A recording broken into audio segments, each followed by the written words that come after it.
Africa Content TV.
Everything I show, kásá pẹ̀lú pé ní ìwé lóṣù bẹ́ẹ̀ ẹni ojú ní aṣọ ọ̀dí bẹ́ẹ̀ pẹ̀lú pé ní ìwé lóṣù bẹ́ẹ̀ nígbà tí ilé ìtọ́ bẹ̀rẹ̀ ẹgbẹ́ sí wọ́n ní kí ilé ìfẹ́ dà tuntun iṣẹ́ dábì máa tọ́ bẹ̀rẹ̀ dé wá ní orí bébí bébí ọ̀la ọ̀gbọ́n òṣùwà lára àwọn ṣáájú ìdára ìrìn rẹ̀ ìdára àpótí orí rẹ̀ lára àwọn ṣáájú àwọn. ilé bọ́lá bọ́lá la ẹni wá ní òṣèré rẹ̀. ẹ bá wà tí wọ́n jẹ́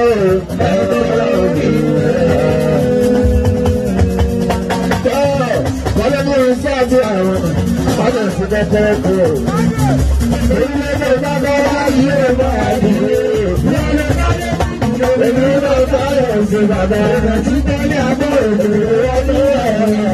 òṣèré tó bá ṣe rọrùn òbí ìdílé ó máa tẹ̀tẹ̀ báyìí pẹ̀pẹ̀ ẹ̀rọ. ìṣúná táyọ̀ ṣẹ̀fẹ̀.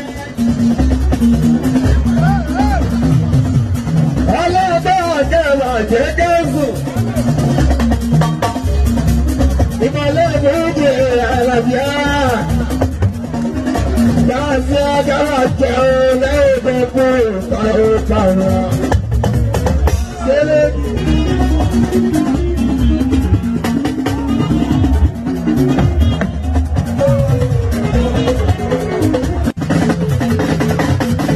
Ọlọ́run ní ilé ti dédé ẹ̀kọ́ sí ojú lọ́lá nílẹ̀.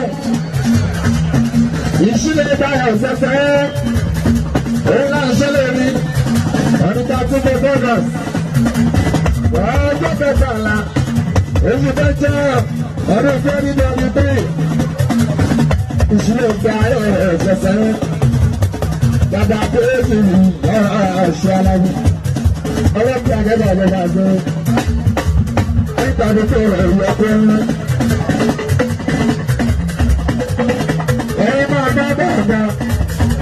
Ẹgbẹ́ wa ní kí ẹ̀yìn ẹ̀kọ́.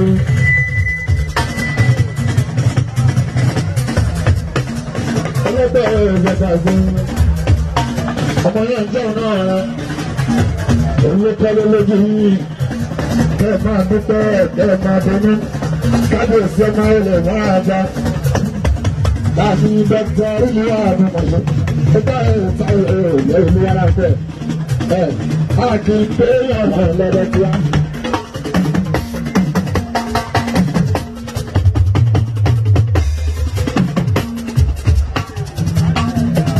A kì í pé ọ̀nà lọ́dọ̀ tí a. Àwọn ọ̀dọ́ la bẹ̀. Èyí gbogbo gbogbo láàmú dọ́kítà Islam Majestic. Ìdílé ọ̀rọ̀ ìta ẹ̀rọ ìṣe. Bàbá náà yẹ láyé.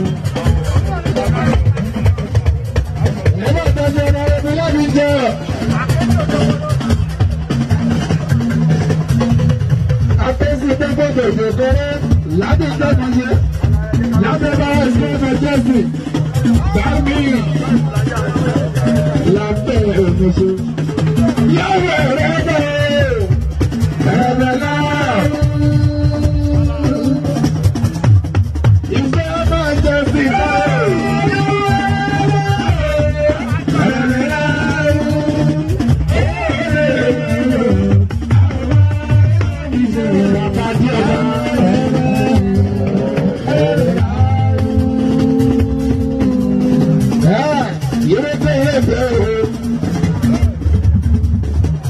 Kábíyèsí ní ọ̀nà bẹ́ẹ̀, òun gbogbo gbogbo ẹlẹ́gbẹ́ ẹlẹ́gbẹ́ jẹ́bi ìta ìrẹ̀lẹ̀ jẹ́bi ìta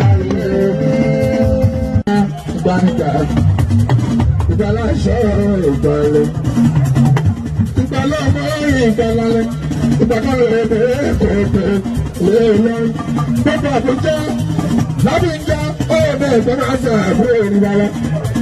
Ìjọba àbúrò ìbáni. Ìjọ kúlé láti jẹ́ ìrọ́gbà. Ìjọ kúlé láti ìjọ ìjọba ìjọkùn ẹ̀. Ìjọba máa ń ṣe ẹ̀yẹ ìwò. Àwọn ilé ọ̀rọ̀ mọ́tò ìwé yìí gbẹgbẹgbẹ. Olúwa lọ gbẹjọ. Olúwa lọ gbẹjọ. Àti olúwa lọ gbẹjọ. Orí gbẹgbẹ gbẹgbẹrẹ. Ẹsẹ̀ mọ́nà. Olúwa lọ. Àti olúwa lọ gbẹjọ. Àti olúwa lọ gbẹjọ.